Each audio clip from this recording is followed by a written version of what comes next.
Bonjour à tous, j'espère que vous allez bien. Le 21 mai, nous avons pu découvrir la 3e saison de la Colo du Crétacé sur Netflix. Une saison plus longue que les précédentes, puisqu'elle comporte 10 épisodes au lieu de 8, contrairement aux deux premières. Ce que je vous propose donc aujourd'hui, c'est une vidéo comprenant à la fois mon avis, une analyse de cette saison, ainsi que des théories.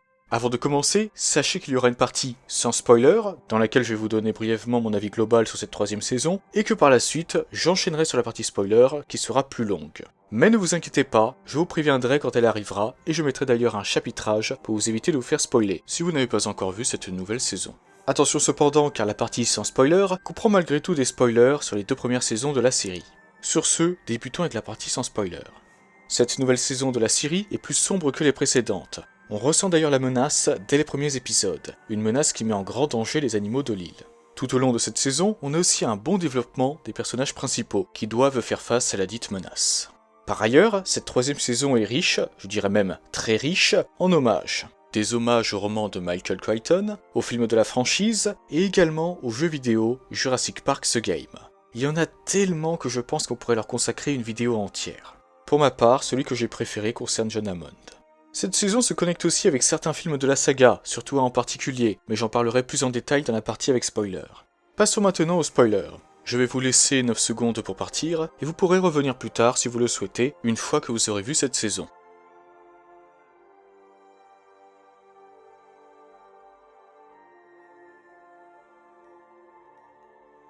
Comme je l'ai dit plus tôt, cette saison est plus sombre que les précédentes. Ça se voit notamment avec le nombre de dinosaures tués par le Scorpios Rex dans cette saison. Au passage, ayons tous une petite pensée pour le Cératosaure du premier épisode. En tout cas, cela doit expliquer en partie pourquoi certaines espèces ont fini par disparaître. Toutes, non, étant donné que des confrontations entre différentes espèces de carnivores ont conduit à l'extinction de certaines. Le Metriacanthosaure avait d'ailleurs été rajouté peu de temps avant les événements de Fallen Kingdom sur la liste des espèces éteintes du Dinosaur Protection Group. Par ailleurs, comme l'explique le DPG sur son site, les carnivores, et surtout les grands carnivores, sont essentiels pour qu'un écosystème reste sain. Les zones dans lesquelles il n'y a aucun grand prédateur souffrent d'une multitude de problèmes, car la surpopulation des espèces herbivores peut conduire à une destruction totale de l'habitat, ce qui entraîne également la disparition de certains herbivores. En parlant de Fallen Kingdom, nous avons pu retrouver la scène d'ouverture du film dans la saison. J'espérais que cette scène y serait, donc personnellement je suis satisfait. En outre, nous avons également pu découvrir quand se déroule cette scène, en juin 2016, 6 mois après la chute de Jurassic World en décembre 2015. En plus de cela, nous savons désormais que le docteur Henry Wu a pris part à l'opération, donc je trouve que c'est une bonne idée d'avoir ajouté cette scène dans la série et de l'avoir étendue par-dessus le marché. Il est également possible que les campeurs soient responsables du fait que Henry Wu ait perdu ses diplômes à cause de ses manquements à la bioéthique. C'est d'ailleurs pour cette raison que Gunnar Eversole l'avait appelé Monsieur et non Docteur dans le 5e film. On ignore cependant quand c'est arrivé, mais ce qui est sûr, c'est qu'on est encore loin des événements de Fallen Kingdom de 2018, puisque la série en est à juin 2016 pour le moment. Penchons-nous maintenant sur les dinosaures de cette nouvelle saison. Commençons tout d'abord par le nouvel hybride créé par le docteur Henry Wu, la grande menace de la 3e saison, le Scorpios Rex, le tout premier dinosaure hybride au monde.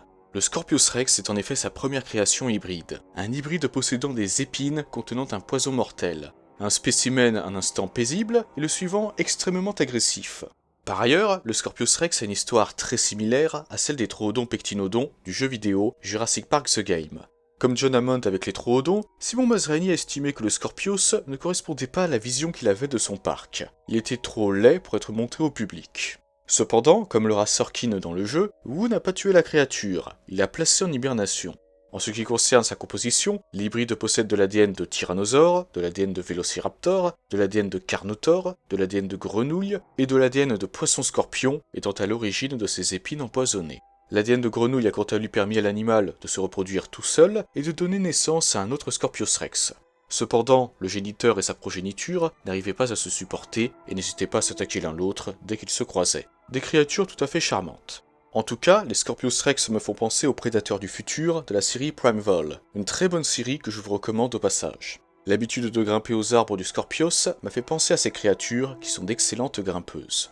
Cependant, tandis qu'il est capable d'entendre les battements de cœur de sa proie, sa vue repose sur la chaleur corporelle, les sources de chaleur l'attirent. De ce côté-là, on est plus proche des Predators avec leur masque à vision infrarouge. À part cela, je trouve que le Scorpios Rex ressemble aux hybrides dinosaures humains qui devaient apparaître dans un film Jurassic Park 4 qui, comme vous le savez, n'a jamais vu le jour. La scène de l'épisode 5 pendant laquelle il se met à hurler en se redressant comme un être humain m'a beaucoup fait penser à ça. En ce qui me concerne, je trouve ce nouvel hybride monstrueux, et pour moi, ceux qui ont travaillé sur son apparence ont fait de l'excellent boulot. De votre côté, n'hésitez pas à me donner votre avis sur le Scorpios Rex. En plus du Scorpios Rex, cette nouvelle saison a ramené d'anciens dinosaures et reptiles volants bien connus de la franchise, le Gallimimus et le Dimorphodon. Concernant les Dimorphodons, c'est un miracle que leur espèce n'ait pas disparu, puisque Darius et Ben ont fait exploser leur site de nidification. On a également une mention à l'allosaure et un dessin représentant un dilophosaure, donc c'est plus que bienvenu. Même si j'aimerais revoir le dilophosaure. Ça fait longtemps qu'on n'en a pas vu un, en chair et en os dans les films. Cependant, ça m'étonne que nous n'ayons toujours pas vu de Triceratops dans la série. Concernant le dilophosaure, à mon avis, étant donné que nous avons de nouveau assisté à la scène d'ouverture de Fallen Kingdom, et qu'un dilophosaure courait dans les hautes herbes lors de cette scène, je pense que ça aurait été sympa de voir celui du film, ne serait-ce que pendant un court instant. Pour moi, c'est donc une opportunité manquée. Par ailleurs, de nouvelles espèces, n'étant pas sur la liste du DPG, ont fait leur entrée dans la 3e saison. Le monolophosaure et l'uranosaure. Ça m'a fait plaisir de voir ces deux espèces dans la série, et surtout de voir qu'elles ont été mises en avant. Cependant, je vais nuancer. C'est bien de rajouter de nouvelles espèces qui n'étaient pas sur la liste. Ce n'est d'ailleurs pas la première fois que ça arrive, puisque par exemple dans Fallen Kingdom, nous pouvons voir le cadavre d'un Teratophoneus et celui d'un Peloroplites sur Isla Nublar. Mais n'aurait-il pas été plus judicieux de mettre des espèces de la liste que nous n'avions pas encore vues jusqu'à maintenant? L'Edmontosaure par exemple. Dans ce cas-ci, c'est une espèce qui a fini par s'éteindre sur Isla Nublar à un certain moment avant les événements de Fallen Kingdom. Ce serait donc peut être intéressant de voir ce dinosaure dans la série, même si ce n'est qu'une courte apparition. En parlant de disparition, Titboss est resté sur Isla Nublar. Or, comme vous le savez, l'île sera détruite dans Fallen Kingdom en 2018. Sur leur site, The Hollywood Reporter a partagé une interview avec Colin Trevorrow, un des producteurs exécutifs de la série, qui s'est notamment exprimé sur ce sujet. Notre franchise n'est pas vraiment le genre d'histoire dans lesquelles vos héros sont tués, et je pense personnellement que la mort de certains de ces personnages dans ces grandes histoires emblématiques que nous avons suivies toute notre vie est une sorte de test à blanc pour la mort de nos parents, pour la mort de nos proches. Ils peuvent être très précieux pour nous à bien des égards, et vous permettre de vous habituer à faire vos adieux à quelqu'un sans qui vous n'auriez jamais imaginé vivre. Beaucoup d'enfants aiment vraiment Titboss, donc quand vous pensez à la façon dont vous gérez ce genre d'attachement, vous devez être conscient que c'est très sérieux et que vous pourriez traumatiser des gens. Selon lui, nous n'avons donc pas à nous inquiéter sur le sort de l'ankylosaure. Cette 3e saison nous a également permis de retrouver Blue, et notre cher Raptor a eu un rôle bien plus important que dans les 2 précédentes saisons. C'est notamment grâce à elle que les 2 Scorpios Rex ont été vaincus. Par conséquent, elle a affronté les 3 types d'hybrides que nous avons vus à l'œuvre jusqu'à présent dans l'univers cinématographique. On apprend également qu'elle avait fait du centre des visiteurs de Jurassic Park son repère, jusqu'à la destruction de celui-ci. Cela nous explique ce qui est arrivé à ce bâtiment avant Fallen Kingdom. Le mont Sibo n'est pas responsable de sa destruction. Ça étant le lore, donc c'est un de mes points positifs sur cette saison 3.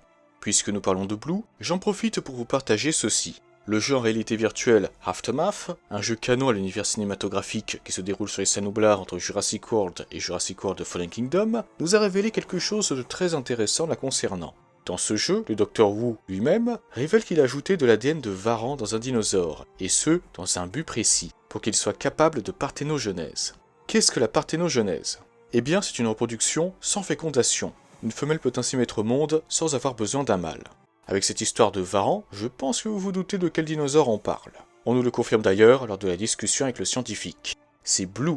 Tout comme les Scorpios Rex, Blue serait donc capable de parthénogenèse. La question qui se pose alors, c'est si Blue en est capable, pourquoi ne l'a-t-on encore jamais vu avec un bébé? Personnellement, je trouve plutôt étrange qu'on nous ait annoncé que Blue est capable de parthénogenèse dans un jeu sorti en 2020. Et d'ailleurs, l'histoire de ce jeu n'est pas terminée, puisque nous aurons la seconde partie cette année, on ne sait pas quand exactement, mais en tout cas, c'est cette année qu'on l'aura. Donc, si ça a été révélé récemment, c'est peut-être pour servir à quelque chose plus tard, dans le monde d'après par exemple. En parlant du film Le Monde d'après, que nous pourrons découvrir en juin 2022, le site Entertainment Weekly a partagé une interview que vous pouvez retrouver dans la description de la vidéo, dans laquelle Colin Trevorrow explique qu'ils savent ce qu'ils font et comment se terminera la série. Par ailleurs, il reste encore des mystères non élucidés, comme à qui appartient le drone apparu dans le 3e épisode de cette nouvelle saison, et qui a reçu le signal de détresse envoyé par les campeurs au début de la 2e saison. Et non seulement l'histoire des personnages de la colo n'est pas terminée, ils ne sont pas encore rentrés chez eux, mais en plus, une créature se trouve sur leur yacht. Pour réussir à tenir à l'intérieur de la pièce, il faut que l'animal soit plutôt petit. En revanche, son cri ne correspond pas à celui d'un monolophosaure, ni à celui d'un dilophosaure. Quant au Scorpios Rex, ça pourrait correspondre. L'un des deux hybrides rôdait autour du quai où se trouvait le yacht, donc on peut toujours imaginer qu'il ait donné naissance à un autre Scorpios dedans, avant que les campeurs ne retournent sur leur bateau dans l'épisode 7. Cependant, la série est prévue pour être connectée à Jurassic World le monde d'après. Colin Trevorrow nous a confirmé qu'il n'y aurait pas d'hybride dans ce film, et je pense d'ailleurs que nous avons fait le tour avec cet hybride.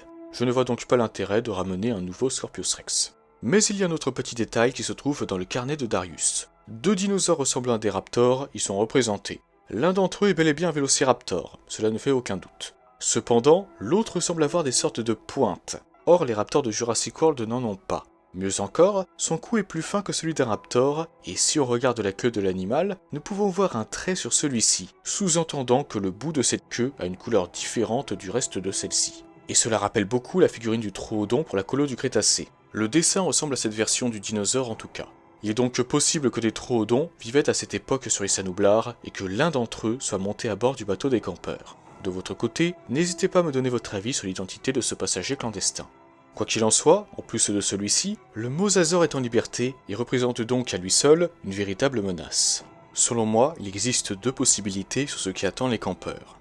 La première, ce serait que les campeurs arrivent à retourner au Costa Rica. Dans le dernier épisode, nous pouvons voir le yacht faire face au soleil. Comme vous le savez, le soleil se lève à l'est et se couche à l'ouest, et le yacht se dirige vers l'est. Les campeurs sont donc dans la bonne direction, puisque le Costa Rica se trouve à l'est d'Isla Nublar. Cependant, ça m'étonnerait qu'ils arrivent aussi facilement à aller là-bas. D'ailleurs, d'après Scott Creamer, un des producteurs de la série, les campeurs ne sont pas sortis de l'auberge. La seconde possibilité, à mon avis, ce serait qu'ils finissent par aller dans la mauvaise direction et qu'ils se retrouvent sur Isla Sorna. Isla Nublar se trouve à 190 km au large de la côte ouest du Costa Rica. Isla Sorna est située quant à elle à 333 km à l'ouest du Costa Rica. En outre, Sorna se trouve au sud-ouest de Nublar à 140 km de cette dernière. Dans ce cas, pour se retrouver sur Sorna, il faudrait que les campeurs se dirigent vers l'ouest au lieu de l'est. Ça paraîtrait peu probable qu'ils se perdent, mais avec le passager clandestin ou bien le mosasaure, il est possible que dans la panique, ils finissent par se détourner de l'est et se mettent à naviguer à l'ouest par exemple. En tout cas, comme je l'ai dit plus tôt, Colin Trevorrow nous a confirmé que la colo du Crétacé aura des connexions avec le monde d'après. Une photo de tournage pour ce film nous avait d'ailleurs révélé un conteneur frigorifique sur lequel il est écrit InGen, site B, Isla Sorna. Isla Sorna pourrait donc faire partie des connexions avec le film. Et d'ailleurs, ça nous permettrait de découvrir si des dinosaures ont continué à vivre sur l'île, malgré que Simon Masrani ait amené les animaux survivants du site B sur le site A, ce qu'il faisait en 2004, comme il explique lui-même dans le roman Le Destin de Claire. En tout cas, voici mon idée. Si Masrani a bien emmené tous les dinosaures survivants d'Isla Sorna sur Issa Nublar, c'est difficile d'avoir toujours des animaux sur l'île, je pense que vous êtes d'accord. Mais jouons un peu sur les mots. En parlant des animaux de l'île, est-ce que ça concerne aussi leurs œufs ? Nous avons pu voir par exemple que des raptors avaient un site de nidification dans Jurassic Park 3. Si Masrani a laissé les œufs des animaux sur place, alors cela laisse une porte ouverte. Les nouveau-nés auraient pu grandir, et au fur et à mesure des années, Isla Sorna se serait repeuplée petit à petit. La vie trouve toujours un chemin, comme le dit si bien Ian Malcolm. Et n'oublions pas non plus que rien ne nous garantit que Simon Masrani a bien emmené tous les animaux d'Isla Sorna sur Issa Nublar. Certains animaux auraient très bien pu être laissés sur place pour une certaine raison. Les 3 baryonyx et le cératosaure ont eu droit à leur propre figurine avant leur apparition dans la série. Donc, si ça se trouve, la figurine du spinosaure pour la colo du Crétacé est là pour nous indiquer qu'on reverra celui de Jurassic Park 3 sur Issa Sorna si les campeurs finissent par se rendre accidentellement sur cette île. De votre côté, n'hésitez pas à me donner votre avis. Personnellement, ça ne me déplairait pas de revoir cette île et d'en apprendre plus sur sa situation actuelle, que ce soit dans le monde d'après ou la colo du Crétacé, voire les deux.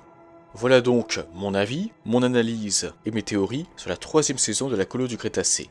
Personnellement, je suis très satisfait de cette 3e saison, et j'espère que vous aussi. C'est même ma préférée pour le moment. De votre côté, n'hésitez pas à me donner votre avis sur la 3e saison, et même sur la série de manière générale. C'est avec plaisir que je lirai tout ça, et que j'en discuterai avec vous. Sur ce, je vous souhaite une excellente journée ou une excellente soirée. Prenez soin de vous, et n'oubliez pas, croyez-moi sur cette île, il n'y a de sécurité pour personne.